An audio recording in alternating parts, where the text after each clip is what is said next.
The question is whether the board exam will conduct or not. Students, board exam यावर्षी नक्की होणार आहे. 9वी 10वी 11वी 12वीचे वर्ग लवकरच सुरू होणार आहे. काही राज्यांमध्ये शाळा सुरू झालेल्या आहेत. महाराष्ट्र राज्यामध्ये 31 ऑक्टोबर जरी शाळा सुरू नसली तर लवकर त्याचा निर्णय होणार आहे आणि शाळा सुरू होतील. त्यामुळे अभ्यास. Welcome students, welcome to Londhe OAC YouTube channel. Students, आज आपला टॉपिक आहे प्रॅक्टिस सेट 2.1. 2.1 मध्ये आपण फर्स्ट क्वेश्चन पाहिला होता. सेमीसाठी हा व्हिडिओ आहे, लक्षात घ्या. सेमीचे मीडियम आणि इंग्लिश मीडियमचे मीडियम विद्यार्थ्यांना याचा उपयोग चांगला होईल. तर फर्स्ट क्वेश्चन झाला होता मागच्या व्हिडिओमध्ये. या व्हिडिओमध्ये क्वेश्चन नंबर 2 पासून क्वेश्चन नंबर 6 पर्यंत आपण क्वेश्चन पाहणार आहे. म्हणजे हा पार्ट 2 होणार आहे. तो व्हिडिओ पूर्ण बघा, समजून घ्या, नोट्स काढा आणि व्हिडिओ आवडला तर प्लीज प्लीज प्लीज मित्रांमध्ये शेअर सुद्धा करा. चॅनल नवीन असाल चॅनल सबस्क्राईब करा, बेल आयकॉन दाबा, ऑल करा आणि ज्याने सबस्क्राईब केलं असेल त्यांचं धन्यवाद. चला व्हिडिओ मग सुरू करूया.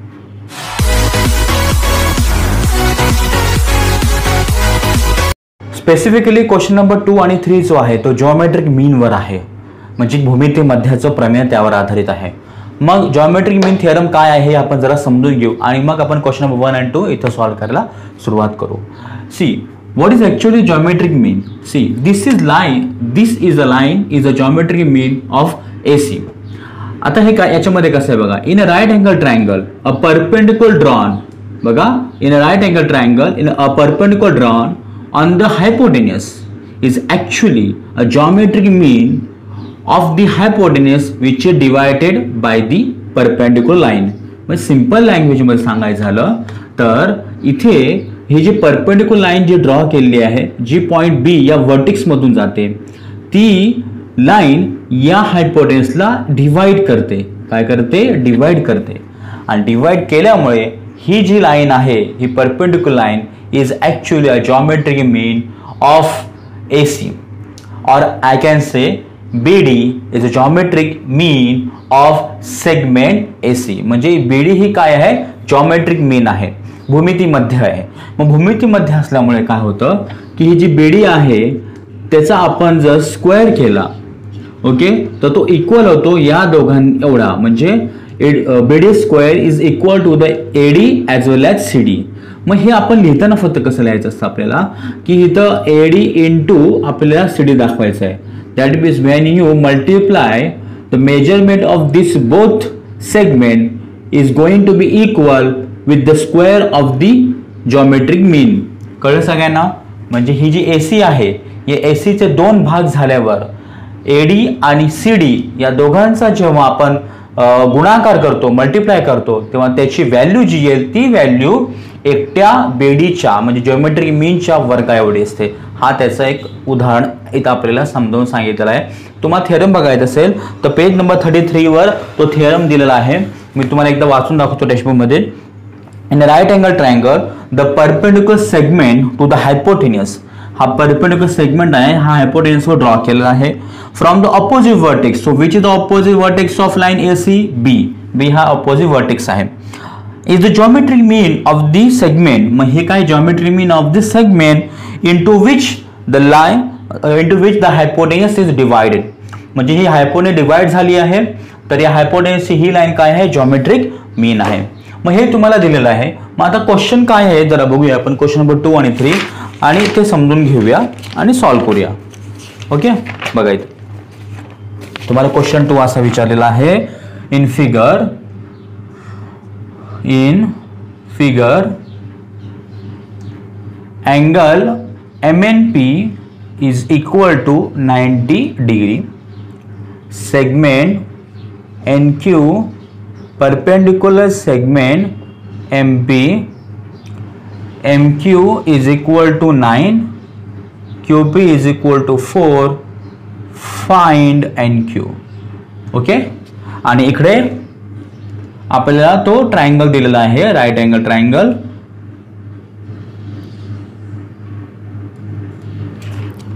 ओके, सो इथं MNP NQ is geometric mean. Of course, as per the theorem of geometric mean, we know this is a geometric mean and this is a right angle triangle. That's why we draw a sign of right angle triangle. आता तुम्हाला इथं काय विचारलेलं आहे? NQ तुम्हाला इथं काढायचं आहे. मग आता एन क्यू कसं काढणार? ओके, मग एन क्यू काढण्यासाठी आपल्याला जॉमेट्रिक मीनचा फॉर्म्युला वापरावा लागेल.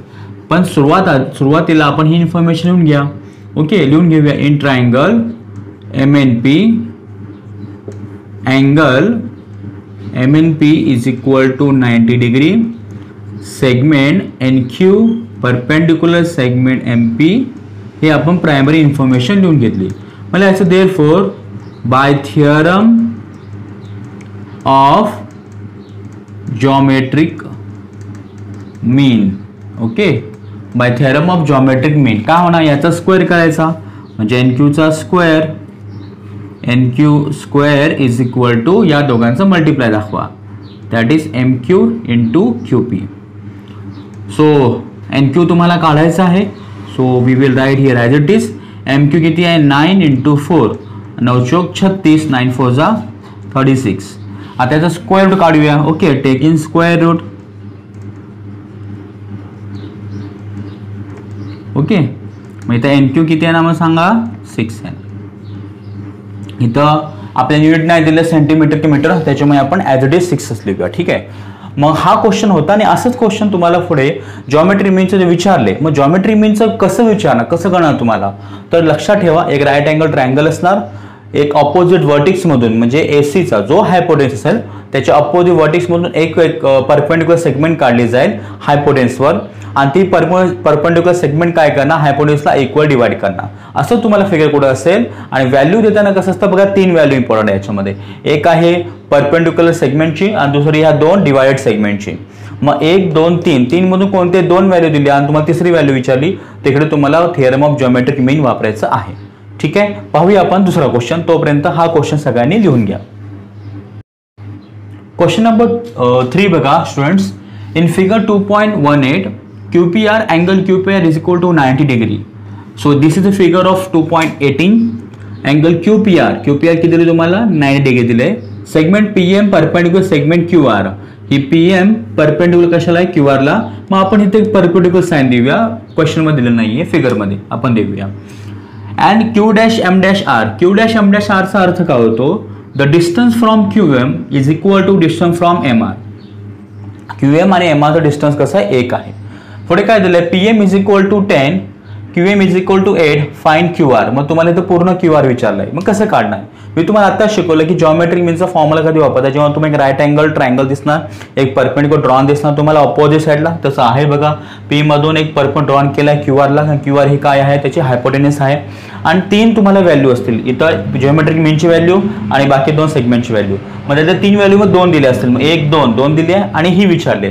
तुम्हाला असं ही कुठे विचारले? आपल्याला तर QR विचारली. खरं बघायला तर हीच विचारली आहे. जेव्हा तुम्ही MR काढणार, दोघांची ॲडिशन करणार, तेव्हा तुम्हाला काय मिळणार? QR मिळणार. बरोबर. मग आपण काय करूया बघा, इथं in triangle as it is, जसं आपण मागचा क्वेश्चन सॉल्व्ह केला तसं आपल्याला सॉल्व्ह करायचं आहे. मग in triangle PQR angle QPR is equal to 90 degree, segment PM perpendicular segment QR, आणि अजून काही इन्फॉर्मेशन दिली अँड Q'(M'(R). जी इन्फॉर्मेशन दिली असेल ना ती स्टुडंट्स तुम्ही लिहून घ्यायची. ठीक आहे.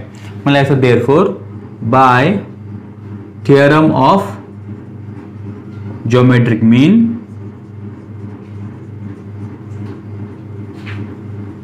इथं काय करायचं आपल्याला?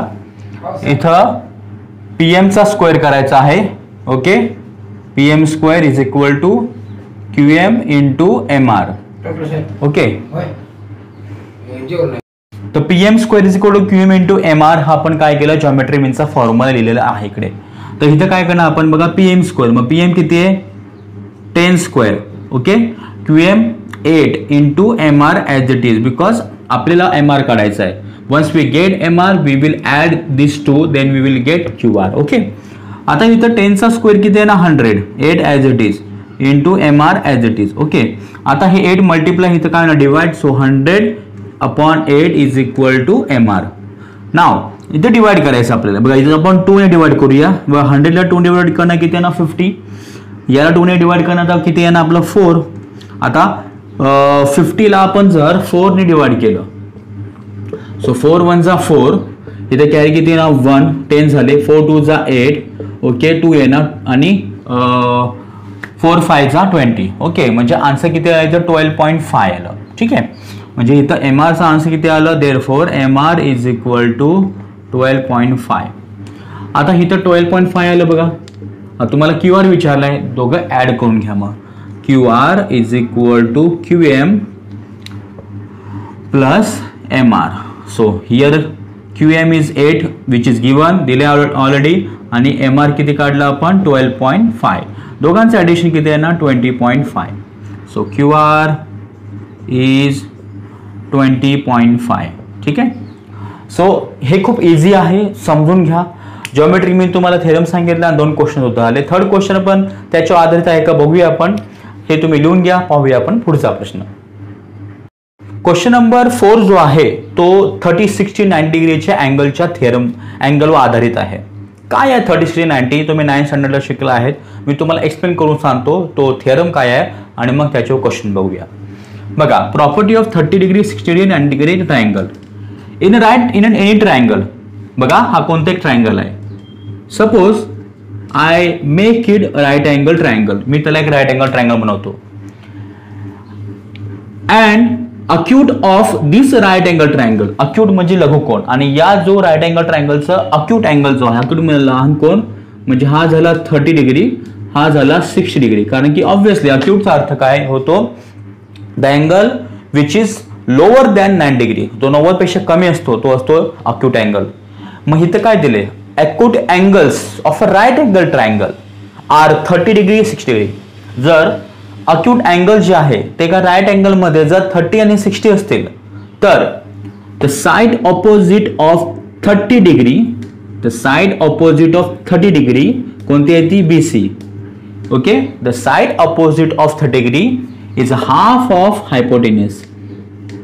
मग आता हाफ कसे झाले, कारण की ॲज पर थिअरम BC काय घेतली, कारण की BC 30 डिग्रीच्या समोरची साइड आहे आणि हायपोटेन्यूस कोणता आहे, इथं AC आहे. बरोबर, म्हणजे इथं काय दिलंय की side opposite of 30 degree is half of हायपोटेन्यूस. Side opposite of 60 degree आणि 60 अंशाच्या कोनासमोरची बाजू जी आहे ती √3/2 असते हायपोटेन्यूसच्या. कळलं सगळ्यांना? सिंपल होतं. पुन्हा एकदा सांगतो बघा. The opposite side of 30 degree is half of हायपोटेन्यूस.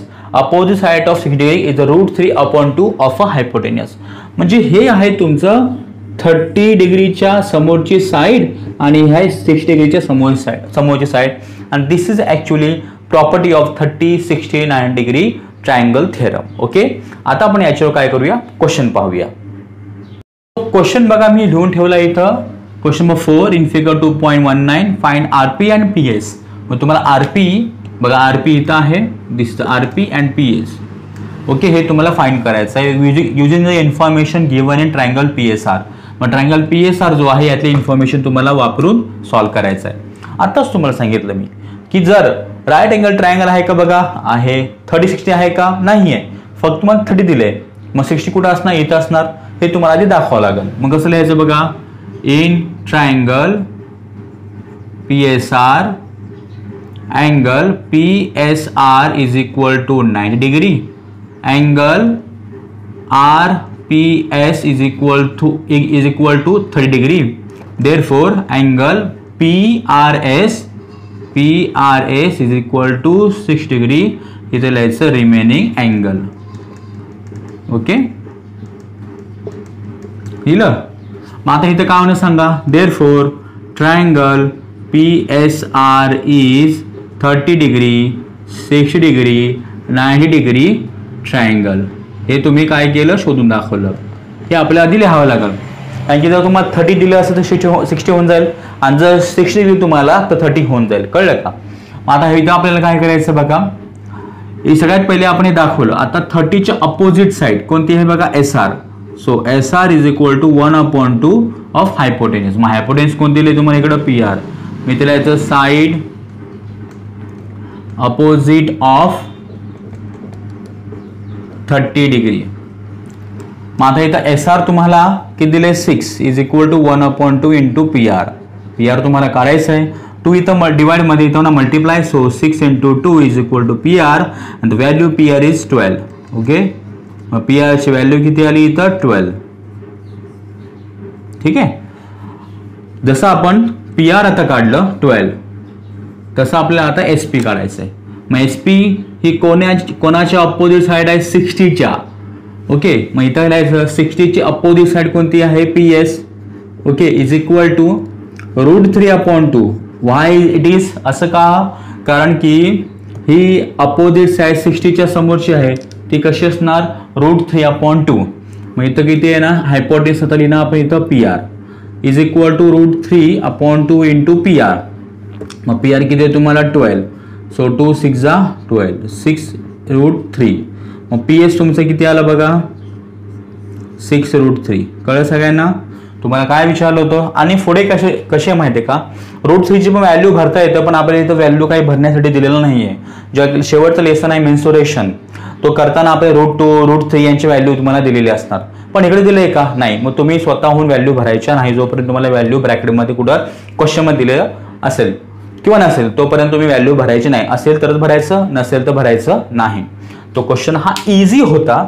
लिहून घ्या, समजून घ्या. व्हिडिओ आवडते ना लाईक करायला विसरू नका. लिहून घ्या. पाहूया आपण पुढचा प्रश्न.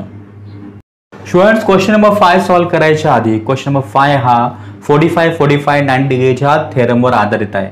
You can say it is the property two. मग प्रॉपर्टी काय आहे 45 90ची ते आपल्याला समजून घ्यावं लागेल. आता आपण 30 60 90ची पाहिली ना, तसं आपण 45 90 बघू आणि मग त्याचा क्वेश्चन बघून घ्या. बघा इथं समजा मी एक ट्रायंगल काढतोय. Okay, triangle ABC. मग आता इथं कसं बोलतो बघा, acute angle of right angle triangle. मग इथं राईट अँगल ट्रायंगल मी दिला, angle ABC is right angle triangle.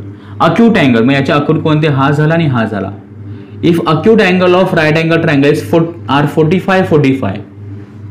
जर एका राईट अँगल ट्रायंगल मध्ये अक्यूट अँगल जे आहे ते 45 चे असतील, इच साइड ऑफ परपेंडिक्युलर, म्हणजे दोन साइड कोणते आहे, हे BC आणि AB आहे. हे कोणत्या साइड्स आहे, परपेंडिक्युलर साइड्स आहे. ओके, म्हणजे या दोन साइड शिवाय ट्रायंगल बनणार नाही, राईट अँगल ट्रायंगल बनणार नाही. Each sides of perpendicular are 1/√2 times hypotenuse. Hypotenuse कोणते AC आहे आणि त्या दोन साइड्स कोणत्या आल्या, AB is equal to BC is equal to. म्हणजे थेरम तयार कसा होतो बघा, AB and BC are perpendicular sides. म्हणजे हे दोन परपेंडिक्युलर साइड्स आहे, म्हणजे अशा प्रकारे काहीतरी. ओके, अशा परपेंडिक्युलर साइड्स आहे. त्या साइड्स ह्या ACच्या 1/√2 असतील. हे कधी असणार, जेव्हा तो ट्रायंगल 45 90चा असेल तेव्हाच. मग बघूया फॉर्म्युला तुम्हाला कळला. आता हे सॉल्व्ह करूया बघा. For finding AB and BC. आता एक ट्रायंगल मी फिगर नाही काढली. ओके, मी हीच फिगर समजा, हा एक्झॅक्टली हीच फिगर अशी, फक्त याच्यामध्ये व्हॅल्यू कोण दिली, √8 दिले तुम्हाला. येस, या क्वेश्चनची हीच फिगर समजून घ्या तुम्ही. ठीक आहे. मग काय दिलंय, for finding AB and BC with the help of information given in figure. मग फिगरमध्ये इन्फॉर्मेशन दिली आहे बघा तुम्हाला. Complete the following activity. ही तुम्हाला ऍक्टिव्हिटी कम्प्लीट करायची आहे. AB is equal to BC तुम्हाला बॉक्स दिलाय. मग AB is equal to BC फिगरमध्ये दिलंय, म्हणजे ते गिवन आपण लिहायचं. काय लिहायचं, गिवन. अँगल BAC, मग अँगल BC मधला अँगल कोणता, A. अँगल BAC, आता त्याने तुम्हाला BAC दिलाय ना, हो. अँगल BAC किती आहे, BAC हा 45 डिग्रीज आहे. Okay, AB is equal to BC. आता AB is equal to BC हा मला सांगा, BAC 45 आहे, तर BCA पण 45 द्यायला पाहिजे होता, यांनी इथं नाही दिला. AB, मग आता AB is equal to BC is equal to AC कडे दिले तुम्हाला. मग आता आपण प्रॉपर्टी इथे लिहिलेली आहे बघा, 1/√2 है ना. AB is equal to AC, हे दोन्ही साइड्स कशा होणार, ACच्या 1/√2.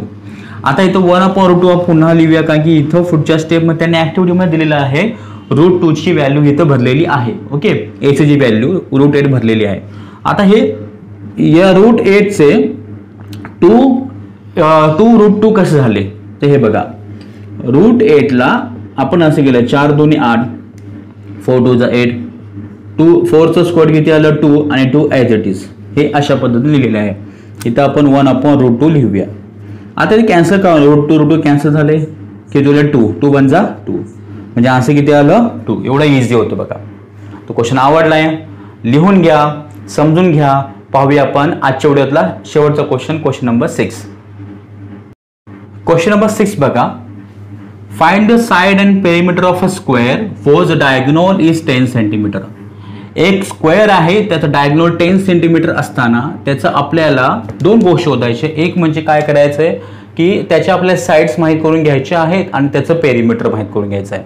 आता स्क्वेअर म्हटल्यानंतर आपल्या मनामध्ये काय येतं की ऑल साइड्स आर इक्वल, म्हणजे ही साइड याला इक्वल, ही साइड याला इक्वल. ओके. त्याचबरोबर आपल्याला आणखी गोष्ट कळते की त्याचा ईच अँगल किती असतो, 90 डिग्री असतो. बरोबर ना. Each angle is 90 degree, rectangle सारखंच. ठीक आहे. मग आधी आपल्याला साइड काढावं लागेल.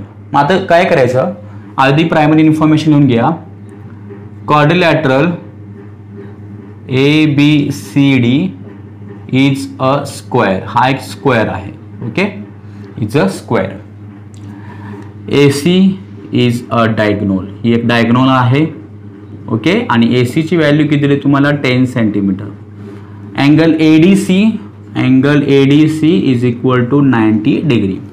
ओके. आणि इथं कोणते इक्वल आहे ना sides, AD is equal to DC. AD is equal to DC. आताच आपण 45 90चा थेरम पाहिला. काय पाहिलं त्याच्यामध्ये की एखाद्या ट्रायंगल जर राईट अँगल असेल आणि त्यातले अक्यूट अँगल जर 45 असतील तर जे परपेंडिक्युलर साइड्स आहेत त्या हायपोटेन्यूसच्या 1/√2 होतात. मग इथं ते दिसतंय आपल्याला. बघा हे इक्वल आहे म्हणजे हे किती झाले 45, हा पण झाला 45. ही झाली हायपोटेन्यूस. बरोबर. मग इथं काय राहायचं, angle DAC is equal to angle DCA is equal to 45 degree. झाले का नाही. Therefore triangle ADC is 45 90 degree triangle. आता आपण इथून खऱ्या उत्तराला सुरुवात करायचं. मग काय खोटं उत्तर होतं का, नाही. उत्तराचाच भाग आहे, पण हे लिहिल्याशिवाय तुम्ही डायरेक्ट आन्सर लिहू शकत नाही. If you try to write answer, the main part of answer, you don't get full marks. तुम्हाला प्रायमरी इन्फॉर्मेशन लिहावे लागेल तरच तुम्हाला आन्सर मध्ये आउट ऑफ मिळणार. मग इथं कसं होणार बघा. इथं सगळ्यात पहिले की आपल्याला हे माहित आहे की ह्या दोघांचे साइड्स हायपोटेन्यूस कशा असणार, 1/√2 times. So AD is equal to DC is equal to 1/√2 into hypotenuse. मग हायपोटेन्यूस काय येते AC 1/√2. AC किती आहे 10.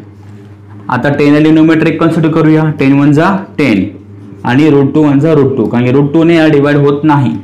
मग आता इथं आपण काय करूया, रॅशनलायझेशन ऑफ डिनॉमिनेटर, छेदाचे परिमेयकरण. ते कसं करायचं, √2 मध्ये जो नंबर असेल ना त्या संख्याने वर आणि खाली गुणायचं.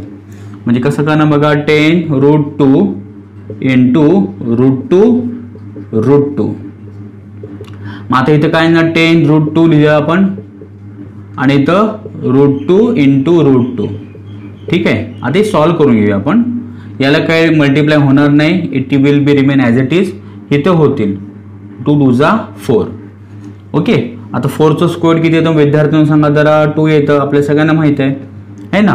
मग आता 2 5 जा 10, मग किती आलं इथं आन्सर 5√2 आलं. कळलं सगळ्यांना व्यवस्थित. हे कसं काढलं, ही आली ईच साइड म्हणजे हे आलं 5√2 5√2 काढले आपण साइड. ओके. आता आपण काय करायचं, त्याचं पेरिमीटर आपल्याला काढायचं आहे. मग इथं काय लिहूया आपण, पेरिमीटर ऑफ स्क्वेअर. एक मिनिट, पेरिमीटर ऑफ स्क्वेअर. मग काय नाही तर पेरिमीटर म्हणजे चारही बाजूंची बेरीज करायची थोडक्यात. मग ते AD plus DC plus BC plus AB करण्याऐवजी किती साइड्स आहे 4. डायरेक्ट करा 4 इंटू साइड, फॉर्म्युला वापरा. मग आता एक साइड याची किती आहे 5√2. मग इथे नाव 4 5 20 4 5 20. किती आलं इकडं 20√2 सेंटीमीटर. इथं लिहितो मी centimetre. Okay. That's so easy. एवढं ते इझी होतं. फक्त कसं आहे काही गोष्टी समजून घ्याव्या लागतात. तर आय होप तुम्हाला क्वेश्चन नंबर 2 पासून क्वेश्चन नंबर 6 पर्यंत सगळे क्वेश्चन नीट कळले असतील. तुम्ही व्हिडिओमध्ये लिहिले असतील, नसेल लिहिलं तर व्हिडिओ थांबत लिहून घ्या, समजून घ्या, नोट्स काढा, चांगला शिका. बोर्डची एक्झाम नक्की होणार. आणि भेटूया आपण उद्याच्या व्हिडिओमध्ये. त्याच्यामध्ये आपण राहिलेले क्वेश्चन कंप्लीट करून घेऊया. तोपर्यंत अभ्यास काय विसरू नका. केपलरने